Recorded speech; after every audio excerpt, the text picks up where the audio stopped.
Welcome back, everybody. And always, Carolina is behind the scenes. She'll be directing it with the questions. But today we're going to talk about how we ended and how was 2025 in real estate. So today's episode is a little bit different, and I'm going to interview you. You're on the hot seat. All right. So when we look back at this year, what was the first word that comes to mind? Actually, it's funny. I have two words. I always say more than I should, but hell yeah.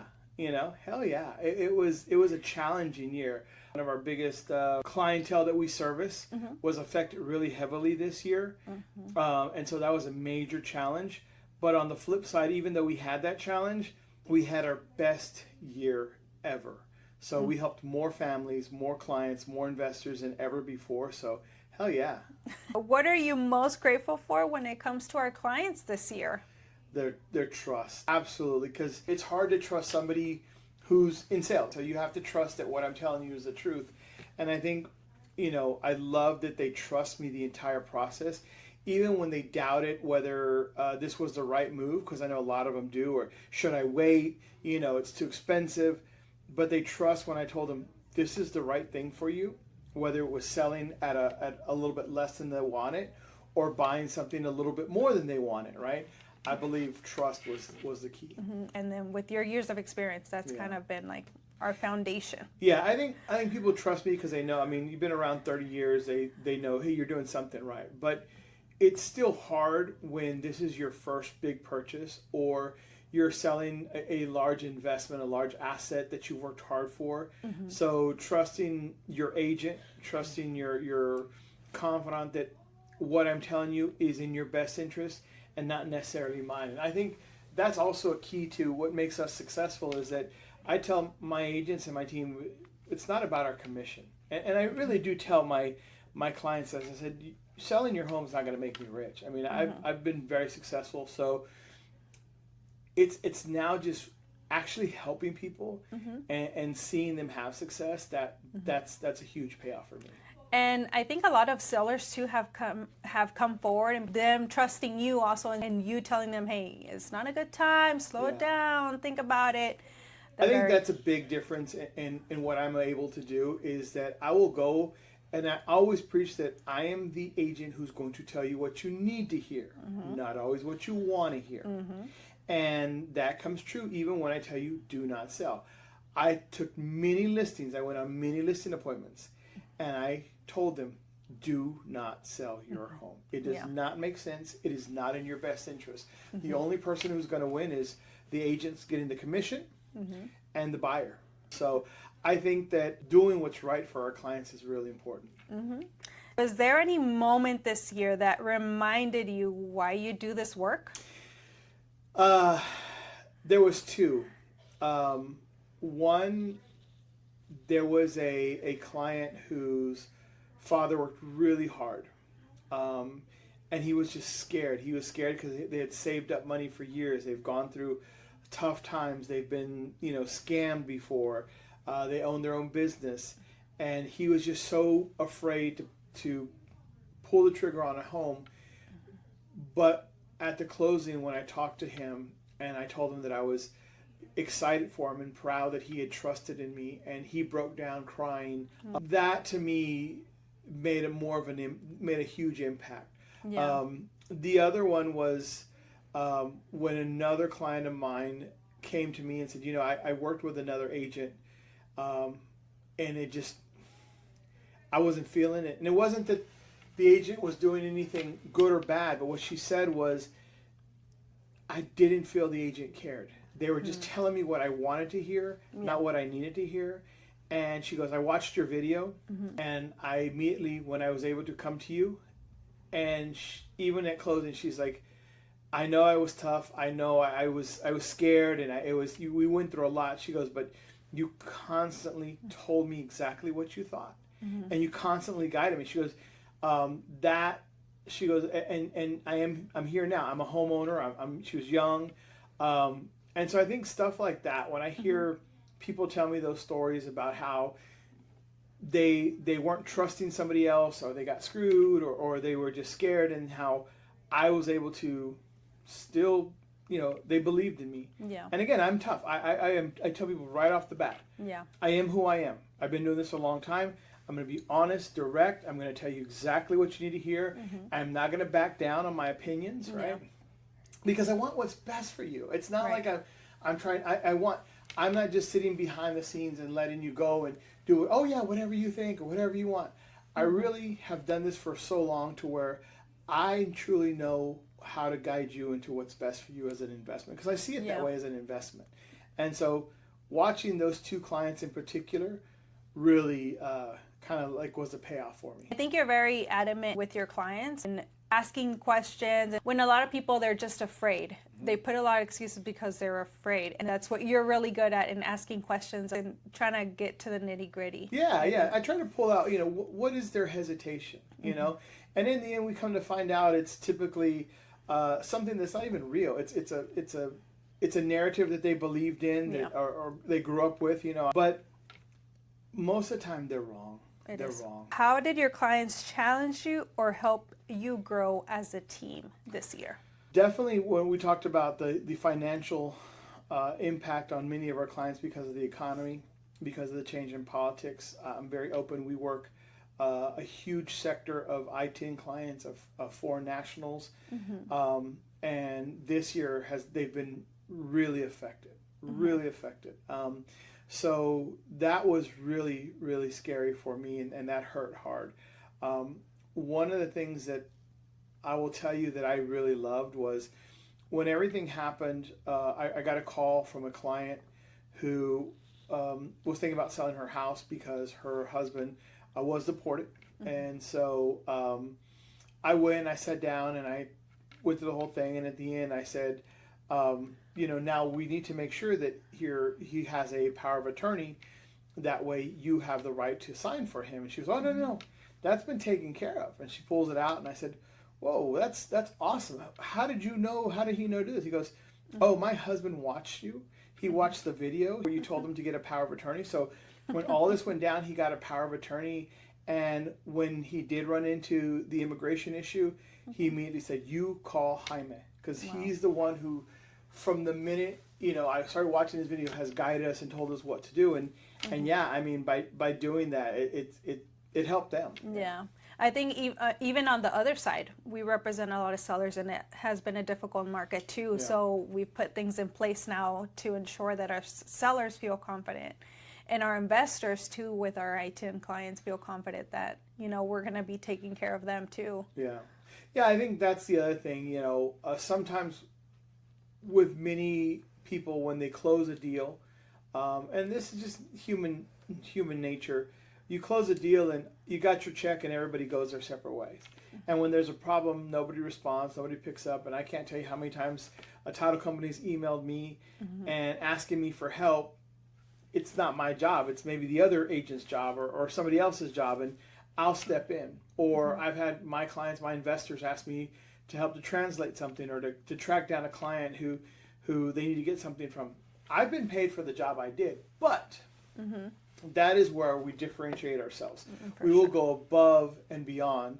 We will track them down. We will help the client. My job is building long-term relationships. And that's where I think most agents fail. They're only looking for that check.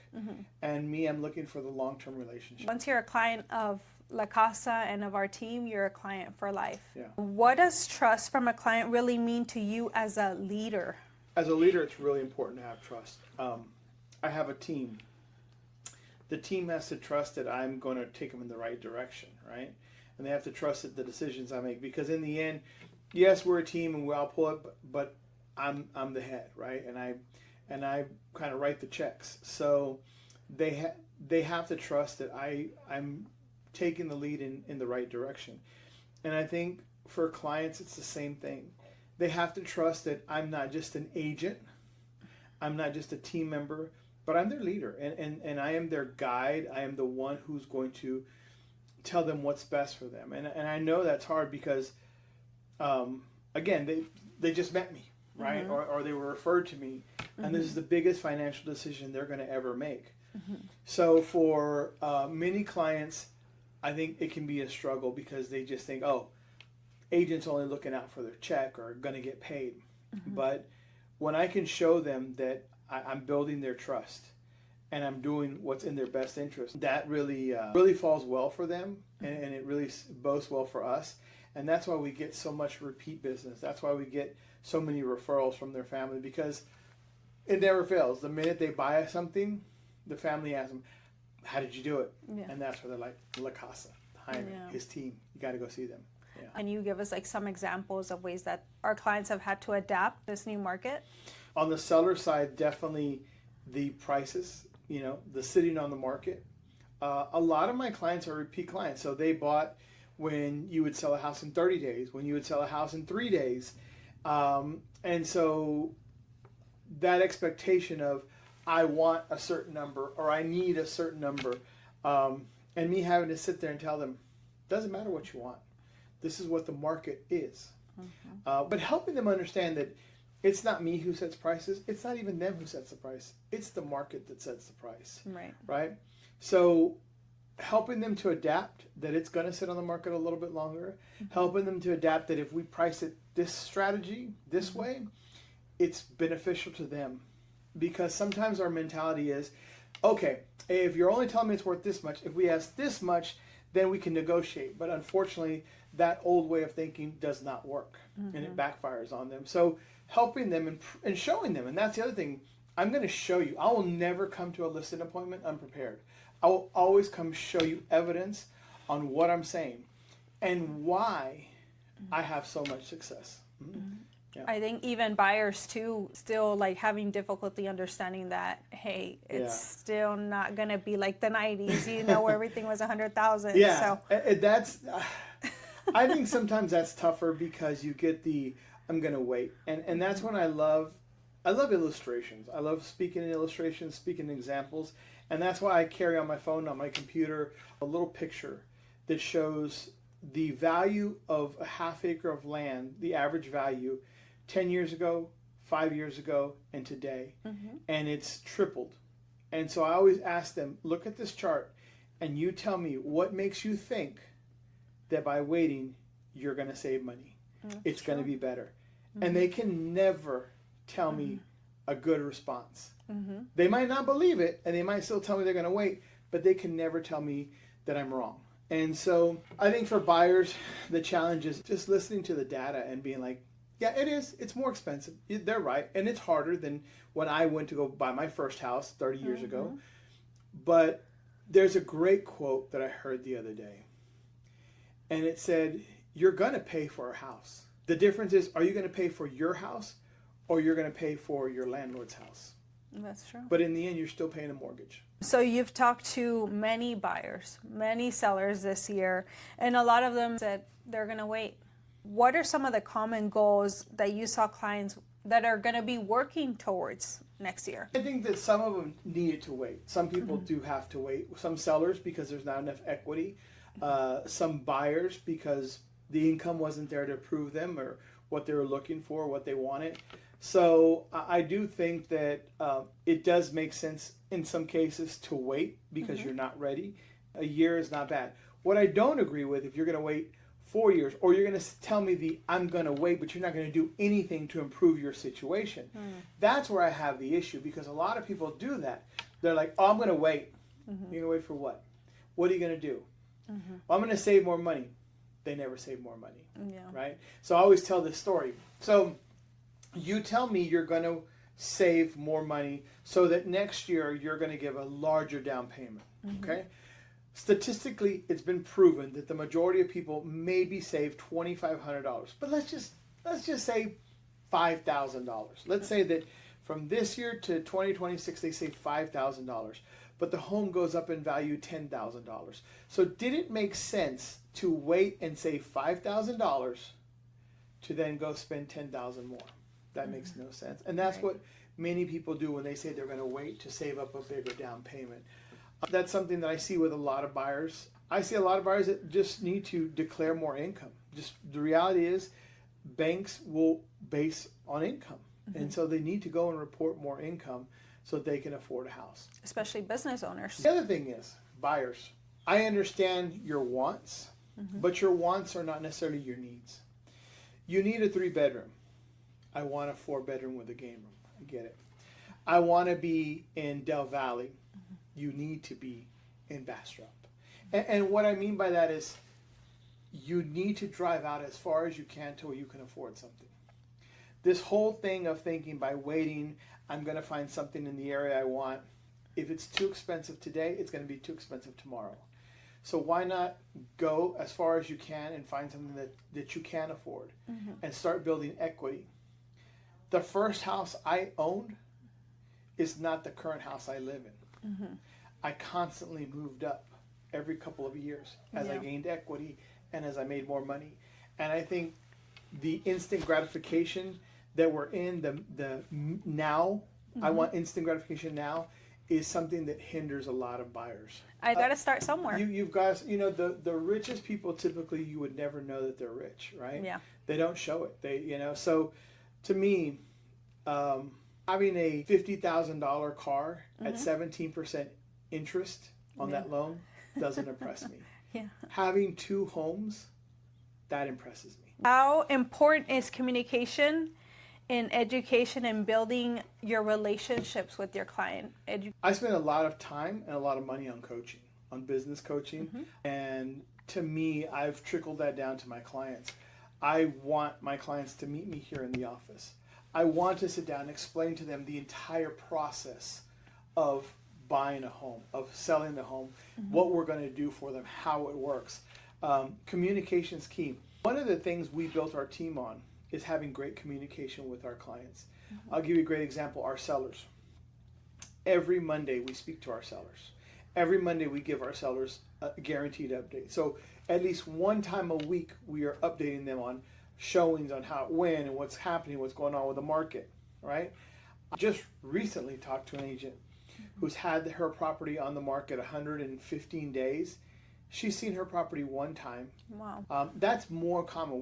We interview sellers who have terminated their listings with other agents, and when they deal with us, they go, "You do what?" We are constantly in communication with our clients because this is your biggest asset. This is your biggest investment. Wouldn't you want to know daily what's happening? I mean, not knowing is horrible. So that communication is key.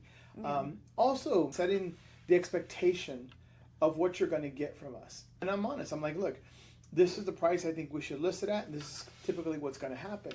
Not sitting there going, I went on one listing appointment where I asked, well, what the previous agent who you interviewed, what did they tell you about the price and everything? That they have a presentation, that they bring you all this, and they're like, no. They just came and said, yeah, we can list it, no problem. Wow. I'm like, so they didn't communicate to you at all, like what the value is, what the time frame is, how many days on the market they're sitting on, and the pricing strategy, and their marketing strategy, and their open houses. No, they just said they could do it. Wow. That's the difference in how my team communicates versus the average agent. I think educating our clients on what's going on around them so they understand really where we're coming from, not just here's a number, take it or leave it. What would you want every client who worked with us this year, what would you want to tell them? Thank you. No, seriously, thank you. I mean, I recently gave you the paper. I recently gave you the stat. There's about 20,000 realtors in the Austin Board of Realtors, and I've got 4 more closings this year, and I'll end up the number 2 ranked agent in sales transactions for 2025. So, thank you. I never thought that coming from selling candies in high school to buy my own Jordans and polos. Hi, man. This has definitely been a tough year for all of us. I mean, we've grown so much as a team. You've grown as a leader, and our perseverance and our hustle, and from where you came from to now. I think that's what it is that, I'm very proud of where I came from. It's funny, I give my mom a hard time about that, being the middle child and being the forgotten child and, and having to work my way up. But, she always tells me, but did it make you who you are? Do you need anything? I'm like, no, you're right. It made me who I am. Exactly. And so for my clients, I'm very appreciative that they trust me, because it's not an easy thing to trust somebody. There's a lot of choices that they can use. And it's more than just somebody who's confident and who's, oh, I'm number one or number two. This takes a lot of work. This takes a lot of work, and I think that's where a lot of agents fail, because they think it's easy. They see the Instagrammable things we post, and that's not truly how it is. I mean, it's we're in the trenches. We're constantly working. I typically work 6 to 7 days a week. So it takes a lot of effort. Is there any promises that you want to make to any new clients? Anybody out there watching, not a current or past client? Promise is that I'm going to continue to work hard. Like I think that's the one thing that people don't understand about me, and that they see about me. Even my team, is that I'm driven. I have no desire to stay at home. I don't want to watch TV. Now, football is a different thing. Everybody knows me and my passion for football, but I love what I do. And I even had my coach at first try to recommend that I need to stop showing houses. I need to stop doing all the appointments and have my team do a lot for me. I'm not going to. No. I love sitting down with you. I love sitting down and talking to you and telling you my stories. I love sitting down with the clients and showing them homes and helping them envision how this house is going to look when they get it, and where their couch is going to sit, and the things they can do by possibly selling this home or buying this land and building a home on it. So that's not going to change. My promise to my clients is my drive is not slowing down. Yeah. It's only getting better, and I'm only getting better. Yeah. Again, thank you to everyone who trusted us this year with their purchase or their sale or their investment, whether you bought, sold, or just anything. And if you have any questions, we truly appreciate you. I just want to say, if you like, hearing me, I prefer you meet me in person. I love having to meet you in person. But if you just like the videos, like, subscribe, send us some comments. Tell us, what would you like to see us talk about? Look, if you know me, I love to talk. I've got tons of stuff I can tell you. I can start telling you stories. I can tell you the crazy stories in real estate. I think that's something that we're going to start putting out there. But come and sit down and meet with me. Even if you think you're not ready to buy or sell, sit down with me.